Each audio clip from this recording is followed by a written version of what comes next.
2023లో social media super star ఎవరు అంటే అది వేణుస్వామి గారే కావచ్చు. యాక్సెప్ట్ చేయాలి మీరు.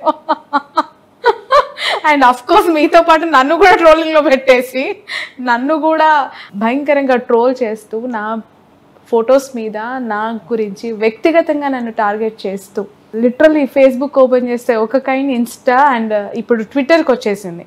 ఏకంగా ఒక పార్టీకి సంబంధించిన హైకమాండే నా నెంబర్లను కూడా రిమూవ్ చేయించేసి నా నెంబర్లను బ్లాక్ చేయించేసి మీతో ఇంటర్వ్యూ చేసినందుకు నన్ను కూడా పర్సనల్ టార్గెట్ చేసే పరిస్థితికి వచ్చేసింది. ఎలా చూడాలంటారు ఈ ట్రోలింగ్ని? ఎలా తట్టుకుంటున్నారు మీరు? మేము ఎలా తట్టుకోవాలి?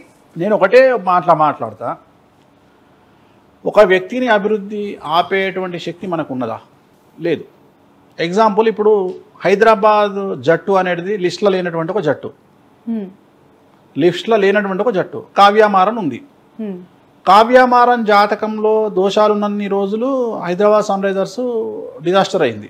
ఇవాళ కావ్యమారన్ జాతకంలో కొద్దిగా యోగం ఉంది, ఆమె జాతకంలో ప్రజెంట్ మంచి యోగం ఉంది కాబట్టి ఇప్పుడు ఆమెది అప్పర్ హ్యాండ్ అయింది. సో మిథున రాశి జాతకానికి సంబంధించి కొద్దిగా ఫెచ్చింగ్ స్టార్ట్ అయింది. సో దానికి తగ్గట్టే ఇవాళ టీం కూడా సంయుక్తంగా ఆడుతున్నది, మంచి పేరు వచ్చింది. సో మంచి మంచి టీంల మీద గెలుస్తుంది. సో అభిషేక్ శర్మ అనేటువంటి వ్యక్తి 15 బాళ్ళు 16 బాళ్ళలోనే హాఫ్ సెంచరీ కొడుతున్నాడు హైదరాబాద్ సన్ రైజర్స్కు. అతన్ని ఆపే శక్తి ఎవరికనుందా? స్టేడియంలోకి బ్యాట్ తీసుకొని దిగిన తర్వాత అతన్ని ఆపే శక్తి, ఆ బ్యాట్స్మెన్ విజృంభించకుండా, ఆ బ్యాట్స్మెన్కు పేరు రాకుండా ఐపీఎల్లో ఆపే శక్తి ఎవరికైనా ఉందా? ఎంత పెద్ద తోపైనా సరే, భారతదేశంలో ఎంత పెద్ద తోపైనా సరే, చక్రం తిప్పగలిగిన తోపైనా సరే, ఒక్కసారి స్టేడియంలోకి వెళ్ళిపోయిన తర్వాత సిక్స్లు కొడుతుంటే నోరెళ్ళబెట్టి చూడడమే తప్ప. సో ఇక్కడ కూడా గదే, జ్యోతిష్యము అనేటువంటిది ఒక శాస్త్రము. ఈ శాస్త్రం ద్వారా జరగబోయేటువంటి విషయాలను సమాజానికి తెలియపరుస్తూ, జ్యోతిష్యాన్ని పెంపొందిస్తూ, జ్యోతిష్యం పట్ల నమ్మకాన్ని తీసుకొస్తూ, ఎట్ ది సేమ్ టైం నా పిఆర్ను పెంచుకునేటువంటి ప్రక్రియలో భాగంగా జరుగుతున్నటువంటి వ్యవహారం ఇదంతా కూడా. సో ఇక్కడ వేణుస్వామి చెప్పిండు అంటే, వేణుస్వామి రోల్ చేయడం వల్లనో, మీమ్స్ క్రియేట్ చేయడం వల్లనో, వేణుస్వామిని టార్గెట్ చేయడం వల్లనో జరగబోయేటువంటి ఫలితాలు, వచ్చేటువంటి ఫలితాలు అయితే ఆగిపోవుగా. ఖచ్చితంగా జరగాల్సినవి జరిగి తీరుతాయి కదా. సో దాన్ని అయితే ఎవరు ఆపలేరు కదా. మరి ఆపనప్పుడు ఈ వ్యర్థమైనటువంటి ఈ ట్రోలింగ్ ఎందుకు? నిన్ను నన్ను టార్గెట్ చేసి లాభం ఏముంది? మహా అంటే జూన్ 4 కదా, జూన్ 5వ తేదీ నుండి మళ్ళీ నార్మలే కదా, మళ్ళీ 4.5 ఏళ్ళ దాకా మళ్ళీ ఎవరి పని మాందే కదా. అదే వచ్చింది సమస్య. ఇప్పుడు ప్రతిసారి ఎలక్షన్ల ముందర నాకు ఈ రామాయణం అలవాటే కదా. చలికాలం కాగానే ఎండాకాలం, ఎండాకాలం తర్వాత వానాకాలం ఎట్లొస్తుందో ప్రతిసారి ఎలక్షన్ అప్పుడు ఇదే రామాయణం. 2017, 18, 19లా ఇదే టార్గెట్ నన్ను, 2024లా ఇదే టార్గెట్ నన్ను. ఏం చేస్తారు? ఏం ప్రూవ్ చేసుకోవాలి? ఓని జరిగినవి తీసుకొచ్చి నన్ను ఏమన్నా, నాకేమైనా కిరీటం పెట్టిర్రా, లేకపోతే నాకేమన్నా పదవులు ఇచ్చిర్రా, లేకపోతే నాకేమన్నా కిరీటాలు పెట్టిర్రా, లేకపోతే డబ్బులు ఇచ్చిండ్రా, లేకపోతే ఏమన్నా ఏమంటారు వాటిని బిరుదులు ఇచ్చిర్రా? ఒక్కటి జరగకపోతే 100 మాట్లాడతారు. పోనీ నా జీవితంలో జరగకపోవడమే లేదు, అన్నీ జరిగినాయి. నేను చెప్పని వాటిని కూడా చెప్పినా ట్రోల్ మీరు ఏం సాధిస్తారు? ఏం సాధించరు. ఏం మహా అంటే మానసిక. మీరు ఇంత లైట్ గా తీసుకుంటున్నారు, ఇంత లైటర్ వేలో అంటే యాక్సెప్ట్ చేసేస్తున్నారు, ఇది ఇంతే ఇంకా మారదు, మనం మార్చేది ఏముంది అని అంత చాలా లీస్ట్ బాధర్ దాని గురించి. కానీ ఈ ట్రోలింగ్ వల్ల మనిషి ప్రాణాలు తీసుకునే అంత అంటే నేను అదే చెప్తున్నా. మనిషి గీతాంజలి రీసెంట్ ఇష్యూ, అమ్మాయి సూసైడ్ చేసుకొని అమ్మాయి కాదు, నేను అదే చెప్తున్నా. ఇప్పుడు నా దగ్గరకు వచ్చిన కుషితా కల్లప్పు నేను కౌన్సిలింగ్ ఇస్తే అమ్మాయి తీసుకునే విధానం వేరు, నా దగ్గర నుండి వెళ్ళిపోయినాక తీసుకునే విధానం వేరు. సో నేను అమ్మాయికి స్ట్రాంగ్ గా కౌన్సిలింగ్ ఇచ్చింది అదే, లైట్ తీసుకో అని. అట్లనే ప్రతి సమాజంలో ప్రతిదీ అదే చెప్తున్నా నేను. ఇప్పుడున్న జనరేషన్ ప్రకారము ట్రోలింగ్ విపరీతంగా ఉంటది. ఇప్పుడు ఉదాహరణ చెప్తా. నేను మొన్న ఒక రీల్ చేసిన, ప్రభాస్ది, నేను మా ఆవిడ కలిసి ప్రభాస్ ఒక రీల్ చేసినాం. ఇట్లాంటి అమ్మాయే కావాలని ఏమైనా కోరికలున్నాయా? చదువుకున్న అమ్మాయి అయితే బెటర్. ఏంటి బెటరు? తింటావా చదువుని? చదువుకున్న కాడి నుంచి నువ్వు నేను సమానం, బొంగు భోషణం అని ప్రతిరోజు గొడవలు. పుట్టే పిల్లలకి ఏబిసిడీలు ఒంట్లో నేర్పించుకుంటే చాలు. కొంచెం వాడండి అయ్యా. అది ప్రభాస్ గారు చూసారు. చూసి ఏమన్నారు, నాకంటే వేణుస్వామి స్టైల్గా ఉన్నాడు అన్నాడు కామెడీగా. అంటే అంత అవేర్గా ఉంటారు మా పట్ల. అంటే వేణుస్వామి గారి పట్ల ప్రభాస్ గారు ఉండే విధానం అది. మా ఉదాహరణ, నా ఫామ్లో పండిన సీతాఫలాలు తీసుకుపోయి నేను ప్రభాస్ గారికి పంపించిన. ఆయనకు నచ్చినాయి అంటే మళ్ళీ ఇంకోసారి ఇంకో కాటన్ పంపించిన. ఈ స్పెషల్ సీతాఫలాలు అందరికీ పంచుకుంటూ ఒక స్పెషల్ పర్సన్ దగ్గరికి వెళ్ళాయి. అవునండి, మన డార్లింగ్ ప్రభాస్ దగ్గరికే వెళ్ళాయి. ఇలా పంపించింది ఏమని చెప్పారంట. చాలా బాగున్నాయి, మళ్ళీ పంపించమని అడిగారట. నేను వాళ్ళకి పంపించబోతున్నాను, ప్రభాస్ గారికి. సో ఇది సమాజానికి తెలియకుండా నేనేదో ప్రభాస్ని టార్గెట్ చేస్తున్నా అని ప్రభాస్ ఫ్యాన్స్ అందరూ నన్ను బండబూతులు తిడతారు. కానీ నేను ప్రభాస్ బాగుంటాము అనే విషయం వీళ్ళకి తెలియదు కదా. ఈ విషయం తెలియనటువంటి మధ్యలో వచ్చినటువంటి ఆమె కూడా నన్ను కామెంట్ చేసింది, కృష్ణరాజు గారి వైఫ్. ఆమె ఏమనుకుంటుంది అంటే వాళ్ళ వ్యక్తిగత అంశాలు నాకు తెలియయా, నేను మాట్లాడాను ఆన్ స్క్రీన్, నాకు తెలుసు, నాకు కృష్ణరాజు గారి ఫ్యామిలీకి సంబంధించిన అంశాలు తెలుసు, ప్రభాస్ గారి అంశాలు తెలుసు, ప్రతి హీరోకు తెలిసిన నా వ్యక్తిగతమైన అంశాలు తెలుసు. నేను అవన్నీ మాట్లాడాను. నేను ఎందుకు మాట్లాడతా, జాతకం చెప్పడం వరకే నా బాధ్యత. సో సెలబ్రిటీ స్టేటస్ పెరుగుతున్న కొద్దీ టార్గెట్ చేయడము, వ్యక్తిగతమైనటువంటి డ్యామేజ్ చేయడము ఇవన్నీ సహజమే. దీనిని తట్టుకొని నిలబడితేనే మన జీవితం అనేది ప్రకాశవంతమవుతుంది. సో ఎదుటివాడు వేసేటువంటి ఇటుకలను రాయిలను మనము తీసుకొచ్చుకొని ఇల్లు కట్టుకోవాలి. ఎదుటివాడు వేసినటువంటి మంటలో మనం సలిగాసుకోగలిగితేనే మనకు సక్సెస్ రేట్ ఉంటుంది. నేను వీటికి కొట్టుకపోతా అంటే మనం తట్టుకోలేము. మన లైఫ్ కూడా పాపం గీతాంజలి లాగా మనం కూడా తొందరపాటు నిర్ణయాలు తీసుకోవద్దు. తనని టార్గెట్ చేసిర్రు, ఎవరు టార్గెట్ చేసిర్రు నాకు అనవసరము. ఈవెన్ ఇవాళ మీరు నమ్మినా నమ్మకున్నా గుంటూరు కారం అనే సినిమాను వాంటెడ్లీ నెగిటివ్ పబ్లిసిటీ ద్వారా ఫెయిల్యూర్ అని చూపించారు. వాంటెడ్లీ అంతెందుకు, నిన్నగాక మొన్న విజయ్ దేవరకొండ సినిమా రిలీజ్ అయింది, ఫ్యామిలీ స్టార్.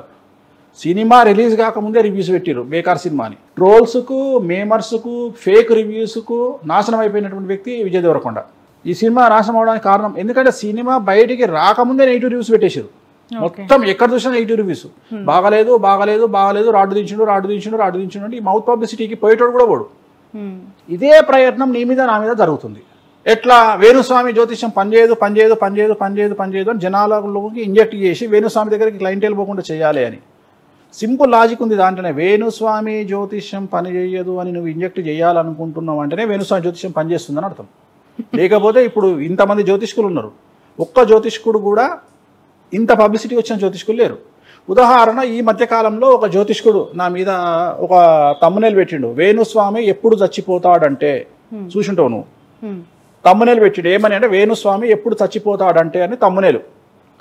అతను పెట్టిన 200-300 వీడియోలు చూస్తే అన్ని వీడియోలు 100, 200, 60, 70 వ్యూస్. నాదొక్కటి మాత్రం 2,50,000 పోయింది. నా తమ్మునేలు పెట్టింది. That is my brand. Venu Swamy అనే బ్రాండ్ పెడితే అది. బట్ ఇప్పుడు మీకు పేరు మార్చారంటే కదా, వేణుస్వామిని వేలుస్వామి అని పిలుస్తారు. మంచిగా అడిగినావమ్మా నువ్వు ప్రశ్న. వేలుస్వామి ఎప్పుడు అవుతారు? అయితే ఇప్పుడు దీనికి ఒక రీజన్ ఉందమ్మా. ఇప్పుడు సాక్ష్యం నువ్వు దొరికినవి ఇవ్వాలా, నువ్వు దొరికినవి ఇవ్వాలా. అయ్యో నన్ను మధ్యలో నువ్వు దొరికినవి ఇవ్వాలా, నువ్వు అనవసరంగా అడిగినావు. ఇప్పుడు వేణుస్వామి అనేది ఇప్పుడు ఉగాది నాడు జీటీవీలో ఒక కార్యక్రమం రాబోతుంది. ఎవరు బిత్తిరి సత్తి నా గెటప్ వేసుకొని వచ్చి నన్ను ఇమిటేట్ చేస్తూ చేసిన వీడియో. వేణుస్వామి అసలు ఈ వ్యక్తిని పరిచయం చేసింది ఎవరు? నాకు బిత్తిరి సత్య అనే వ్యక్తిని పరిచయం చేసింది ఎవరు? మీ ఆయన. సాక్ష్యం ఉన్నాడు 6 టీవీలా. అవును, ఉగాది పంచాంగం టైంలో 6 టీవీలా మీ ఆయన ఛాంబర్లో నేను, వీళ్ళ ఆయన పేరు చిదంబర్ రెడ్డి అండి, చిదంబర్ రెడ్డి చెప్తున్నా మీకు. ఆయన ఛాంబర్లో కూర్చుంటే నా పక్కకు ఒక వ్యక్తి కూర్చున్నాడు. బిత్తిరి సత్తి పేరు ఏదో పేరు ఉంటుంది, నాకు ఒరిజినల్ పేరు నాకు గుర్తు, చేవేళ్ళ రవి. నన్ను పరిచయం చేసి నేను కూర్చుంటే నేను చిదంబర్ రెడ్డి ఛాయ్ తాగుతుంటే, స్వామి గారు ఈయన పేరు చేవేళ్ళ రవి, ఇప్పుడు ఈ మధ్యన యాంకరింగ్ వచ్చిండు. I'm talking about 2013 or 14, 2013-14లో. ఆ రోజు జాతకం చూసి చెప్పిన, దున్నుతావు నువ్వు అని చెప్పిన, మొత్తం ఏళ్తావు నువ్వు, టీవీ మీడియాని ఏళ్తావు నువ్వు అని చెప్పిన. దాని తర్వాతనే తీర్మాన వార్తలు పడ్డది ఆయనకు. ఇది మీ వారి సాక్ష్యంగా జరిగినటువంటి డిస్కషన్. ఆయన పొజిషన్కి వచ్చిండు కదా, మరి అలాంటి నన్ను ఆయన ఇవాళ అట్లా పెట్టి ట్రోల్ చేస్తున్నాడు అంటే దాని అర్థం ఏంది? నేనేమంటున్నా అంటే దాన్ని నెగిటివ్గా తీసుకోవట్లేదు. నేను ఐఆమ్ సేలబుల్ ఐటమ్ అని ఫీల్ అవుతున్నా. ఇవాళ ఒక టీవీ ఛానల్లో నా మీద ప్రోగ్రామ్ చేస్తున్నారు అంటే that is my credibility, that is my worth, that is my market, that is my brand. ఇది నేను హ్యాపీగా ఫీల్ కావాలి. నన్ను ఎందుకు తిట్టుకుంటా? చివరికి జ్యోతిష్కులకు కూడా నేను ఇన్స్పిరేషన్ కదా. ఒక జ్యోతిష్యుడు కూడా లాస్ట్కు తన రేటింగ్స్ పెంచుకోవాలంటే, తన వ్యూస్ పెంచుకోవాలంటే వేణుస్వామి ఎప్పుడు చచ్చిపోతాడు అని తమ్మునేలు పెట్టి మరీ వేస్తున్నాడు అంటే, అలాంటి జ్యోతిష్యులు ఒక చిన్న జ్యోతిష్యులకు ఇవాళ స్టార్ హీరో ఎగ్జాంపుల్. నాకు తెలిసి నేను జ్యోతిష్యంలో నేను ప్రభాస్ లాంటి జ్యోతిష్యం అనేటువంటిది ఇవాళ మార్కెట్లో వినబడుతుంది అంటే వేరు చేసి చూడలేం. ఒక టెన్నిస్ స్టార్ అంటే ఒక సానియా మిర్జా, ఒక క్రికెట్ ప్లేయర్ అంటే సమ్ పేరు, ఒక పొలిటీషియన్ అంటే ఒక పేరు, ఒక బ్రాండ్ అట్లనే వేణుస్వామి అంటే ఒక జ్యోతిష్యం అనే పేరుకు వేణుస్వామి ఒక బ్రాండ్ అంబాసిడర్. ఎవరు అవునన్నా కాదన్నా. ఇంత ధైర్యంగా టీవీలకు వచ్చి ఇంత ధైర్యంగా ప్రిడిక్షన్స్ చెప్పి ఇంత ట్రోలింగ్ తట్టుకొని ఇన్ని మీమర్స్ని తట్టుకొని ఇంతమంది కుంచిత మనస్తత్వాలను తట్టుకొని ఇంతమంది దుర్మార్గం నుండి తట్టుకొని బయటపడుతుండు అంటే చాలా బిగ్గెస్ట్ అచీవ్మెంట్ నా లైఫ్లో ఇది. సో నువ్వు కూడా అంతే ఎట్ ది సేమ్ టైం. నేనంటే మగవాడిని, నా గరక నా ఘాటుగా తెగిడ్చునికి తెడ్డేలింగం. ఆడోళ్ళకి ఎన్నో సమస్యలు ఉంటాయి, ఫ్యామిలీ ఉంటది, సమస్యలు. నిన్ను కూడా ట్రోల్ చేస్తున్నారు. వాటి కింద బూతులు మొహం మీద మార్క్ చేసి ఫేక్ జర్నలిస్ట్ అని, ఫేక్ పర్సన్ అని, how they can criticise me. Fake అనేది ఎక్కడ చూసారు వాళ్ళు? పోనీ వాళ్ళ పార్టీల దగ్గర ఏమైనా డబ్బులు తీసుకొని మనం అమ్ముడుపై వార్తలు ఇస్తూ ఉన్నాము. మీరు ఏం చెప్తున్నారో అదే టెలికాస్ట్ చేస్తున్నాం, వాళ్ళు ఏం చెప్పారో అదే చూపిస్తున్నాం. చూపించే బాధ్యత మీది. అది కూడా హైకమాండ్ చెప్పి నేను ఇటు సైడ్ వాళ్ళకి పడని వర్గం నుంచి ఇంటర్వ్యూలు తీసుకున్నట్టే అటు సైడ్ వర్గం నుంచి కూడా నేను ఇంటర్వ్యూలు తీసుకొని టెలికాస్ట్ చేసిన దాన్ని. ఆ ట్రోలింగ్కి 2 రోజుల ముందే నేను ఎవరైతే హైకమాండ్ వద్దని చెప్పారో ఆ హైకమాండ్ పర్సన్కే నేను వాట్సాప్లో మెసేజ్ పెట్టాను. ఐ టెక్స్ట్ మీ ఇంటర్వ్యూ కావాలి, ఎలక్షన్స్ వస్తూ ఉన్నాయి, ఖచ్చితంగా ఫీల్డ్ ఇంటర్వ్యూ ఎక్స్పెక్ట్ చేస్తున్నాను అని చెప్పి ఆ యువనేతకి నేను మెసేజ్ పెట్టాను. హీ రిప్లైడ్ మీ. ఆ తర్వాత 2 డేస్కి నన్ను గ్రూప్లో రిమూవ్ చేయించటము, నన్ను చాలా హ్యూమిలేట్ చేయటం. అసలు ఒక విమెన్ జర్నలిస్ట్గా నాకు చాలా ఆ వారం అంతా కూడా నిజంగానే నన్ను డౌన్ చేసింది. అఫ్కోర్స్ నేను మరో గీతాంజలిని కాలేకపోతే అందరూ అట్లా ఉండరు. ఎగ్జాంపుల్, ఇప్పుడు మొన్న నెల కింద నేను మీ ఫంక్షన్కి వచ్చిన. మీ ఫంక్షన్కి వస్తే నీకు గుర్తుందో లేదో, నేను కవిత గారు వస్తే నేను పక్కన పడ్డా. అవును, నేను దగ్గరికి పోలే, తనే పిలిచింది నన్ను. 2 సార్లు పిలిచింది. ఒకసారి పిలిస్తే మొహమాటానికి పోలే, సెకండ్ టైం నన్ను పిలిచి అయ్యగారు మొత్తం సంచలనం మీరే నమోదు చేస్తున్నారు కదా అని తనే పిలిచి ఒక ఫోటో దిగుతాను, ఫోటో దిగారు.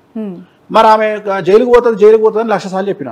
పాపం ఆమె ఫీల్ అయ్యారా అంటే తీసుకునే విధానం, నేను అనేది ఏంటంటే ఈయన జాతకం చెప్తున్నాడు, తీసుకునే విధానం చాలా వరకు పాజిటివ్ ఉంటుంది. చాలామంది పాజిటివ్, కొంతమంది సంకుచిత మనస్తత్వాలు కువారకం భేదవాళ్ళు ఉండొచ్చు, కానీ అందరూ అట్లా తీసుకోరు. నేను అనేది ఏంటంటే మన ప్రొఫెషన్ మనం చేస్తున్నాము, మన మీద మనకు నమ్మకం ఉంది. So go head. వీళ్ళు ఎన్ని రోజులు మా అంటే జూన్ 4వ తేదీ, జూన్ 4 అయినాక దుకాణాలు బంద్ అవుతాయి, మళ్ళీ నార్మల్ అయిపోతుంది లైఫ్. మళ్ళీ 4 ఏళ్ళు మళ్ళీ నార్మల్, మళ్ళీ అదే సంవత్సరం మళ్ళీ 29 ఎలక్షన్లకు మళ్ళీ గిదే లొలి సురువు అవుతాయి. సో మనకు అలవాటే కదా, వానాకాలం వాన వచ్చినట్టే ప్రతి సంవత్సరం ప్రతి ఎలక్షన్లో వీళ్ళు వస్తూనే ఉంటారు, పోతూనే ఉంటారు.